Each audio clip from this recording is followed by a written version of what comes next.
Hello viewers, இன்னைக்கு நம்ம பார்க்க போறது One Piece episode 445 part 2.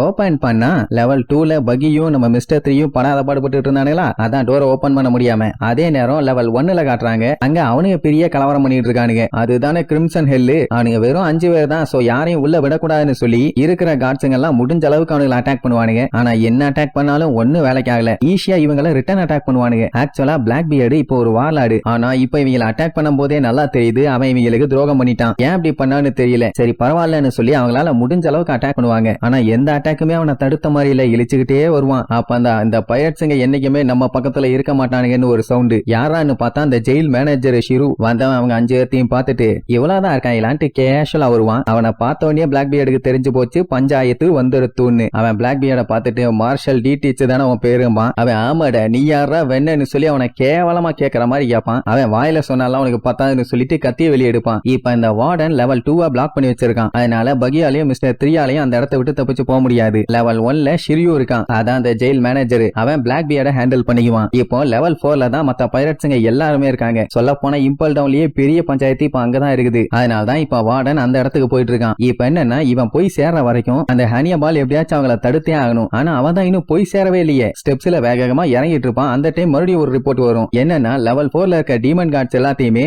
Just கண்ணை பிளிங்க் பண்ணியே காலி பண்ணிட்டாங்களாமா. இதுக்கப்புறம் அவங்களால அங்க எந்த யூஸும் இல்லங்கிற மாதிரி சொல்லுவானுங்க. ஹனியபாலால நம்பவே முடியல. ஏய் ஏன்டா இப்படி பீதியை கிளப்புறீங்க? ஏன்னு கேக்குறேன். இன்னும் கொஞ்ச நேரத்துல நாங்க போய் சேர்ந்துருவேன். எப்படியும் வார்டன் வர வரைக்கும் அங்க ஹோல்டு பண்ணா போதும், எல்லா பஞ்சாயத்தும் சரியாயிரும். நான் கண்டிப்பா வார்டன் எனக்காக கொடுத்த வேலையை நான் முடிச்சே தீருவேன் வார்டன் அப்படின்னு சொல்லி அவனுக்காண்டி பயங்கரமா சப்போர்ட் பண்ணி வயித்துல அவனோட படத்தெல்லாம் வரைஞ்சி எங்க வார்டன் தான் கிரேட், எங்க வார்டன் தான் சூப்பர், அவன் தான் மாசன்னு சொல்லி திடீர்னு அவனுக்கு போய் மார்க்கெட்டிங் பண்ணிட்டு இருப்பான். என்னடா இது, இவ்வளவு நாள் அவனை வண்டவண்டியா திட்டிட்டு இருந்தவன் இப்ப போய் அவனை புகழ்ந்துட்டு இருக்கான். சரி இப்ப நம்ம லெவல் 4க்கு போகணுமா வேண்டாமா, ஏன் அப்படி வெட்டி ஆட்டம் போட்டுட்டு இருக்கேன்னு கேட்ட உடனே ஆமா இல்லன்னு அதுக்கப்புறம் தான் கிளம்புவாங்க. அதே நேரம் அந்த லெவல் 4ல இருக்க டீமன் கார்ட்ஸ் எல்லாருமே கண்ணு மூக்கு வாயின்னு எல்லா இடமும் ரத்தம் பிதுங்கி அப்படியே பேன்னு கிடப்பாங்க. எந்த ஒரு அசைவுமே இல்ல. அங்க இருக்கிற மிச்ச கார்ட்ஸுங்க எல்லாத்துக்குமே தெரிஞ்சு போச்சு டீமன் கார்ட்ஸுங்க இல்லாம நம்மளால எதுவும் பண்ண முடியாதுன்னு. பட் இருந்தாலுமே அவனுக்கு கையில இருக்க கண்ணை வச்சு கண்டமே சுட்டுட்டு இருப்பானுங்க. டீமன் கார்ட்ஸ் இருந்தாவாச்சு எல்லாம் பயப்படுவானுங்க. இப்ப அதுகளே இல்ல இனிமேட்டு கவலை இல்லன்னு சொல்லி அத்தனை பேத்துக்கு பயங்கரமான தைரியம். சோ காட்டுத்தனமா அட்டாக் பண்ணுவானுங்க. அவனுக்கு அப்படி வரத பார்த்துட்டு அங்க இருக்க கார்ட்ஸுங்க எல்லாருமே பதற ஆரம்பிச்சிருவானுங்க. ஒருத்தன் 2 பேரா ஒரு பெரிய கூட்டமே வந்துட்டு இருக்குது. அதனால பீதி ஆகத்தானே செய்யும். சோ இப்படியே சண்டை மாத்தி மாத்தி போயிட்டே இருக்குமா. அங்க சாடி மட்டும் தனியா நின்னுட்டு இருப்பா. அவ தானே சீஃப் கார்டு.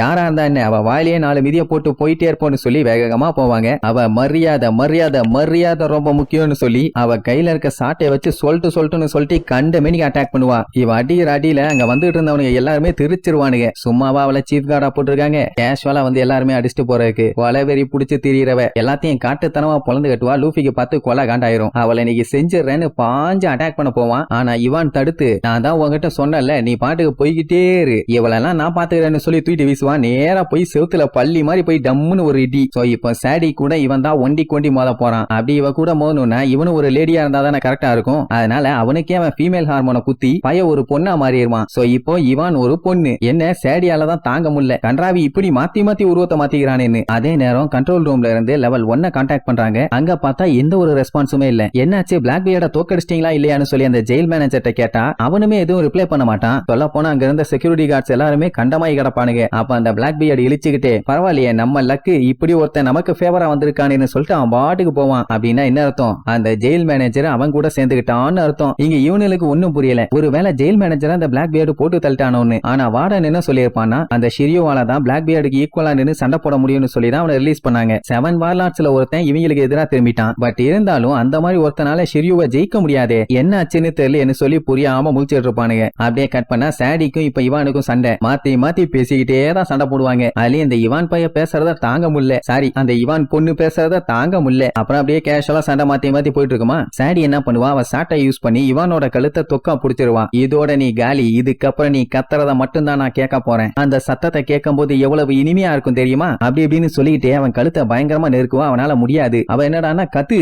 ஒரு குயரோட கிங் எப்படி கத்துறான்னு நான் கேட்க வேண்டாம், நல்லா கத்துன்னு சொல்லி இழுத்து ஒரே அடி. அப்போ அவன் கத்த மாட்டான், ஐயோ என் எலும்பு போச்சேன்னு மட்டும் தான் சொல்லுவான். ஐயோ இவான் சாமாக்கு இப்படி ஒரு நிலைமையான எல்லாம் பதறுவாங்க. ஆனா அவன் புசுக்குன்னு வந்து நின்னுட்டு சும்மா காமெடி பண்ணான். கூட இருக்கவங்க எல்லாம் அப்புறம் யா இப்படி சொல்லி உசர வாங்கிட்டு இருக்கேன்னு திட்டுவாங்க. இப்ப என்னன்னா ஃபீமேல் ஹார்மோனை அவனுக்குள்ள இன்ஜெக்ட் பண்ணதுனால அவனோட பாடி லைட்டாவும் சாஃப்டாவும் இருக்காமா. அதனாலேயே அவனால எந்த ஒரு ஷாக்கையும் ஈஸியா அப்சர்வ் பண்ண முடியுது. உனக்கும் இனி நான் ஷாக் கொடுக்க போறேன்னு சொல்லி வேணும்னே சாடிய வெறுப்பேத்திட்டு இருப்பான். இங்க செவுத்துக்குள்ள பிச்சிட்டு போனானே லூஃபி, அவன் வெளியில வந்து இவானை பார்த்துட்டு என்ன இவான் மாதிரியே இருக்கா, இவான் மாதிரியே பண்றான்னு சொல்லி முடிச்சுட்டு இருப்பான். இங்க இவங்க எல்லாம் அடிச்சு புடிச்சு ஸ்டெப்ஸ் கிட்ட ஓடுவாங்க. அந்த டைம் அங்க இருந்த டோர் அதுவாவே ஓபன் ஆகும். என்ன நடக்குது இங்க, யாராச்சும் வராங்களா? சரி யார் வந்தா என்ன, யாரா இருந்தாலும் ஒரு கை பார்த்துலான்ட்டு வேகமா உள்ள ஓடுவானுங்க. அப்ப உள்ள நின்னுட்டு இருந்த எவனோ ஒருத்தன் எல்லாத்தையுமே அடிச்சு பயங்கரமா திருக்க விடுவான். யாரான்னு பார்த்தா அந்த வைஸ் வார்டனு அப்படியே பயங்கர டெரரா லுக்கு விடுவானா. லூஃபி பார்த்துட்டு யாரா அந்த பானை வைக்கிறேன்னு சொல்லி கேஷுவலா கேக்குறதோட இந்த எபிசோடுக்கு எண்டு கார்டு போட்டு முடிக்கிறாங்க.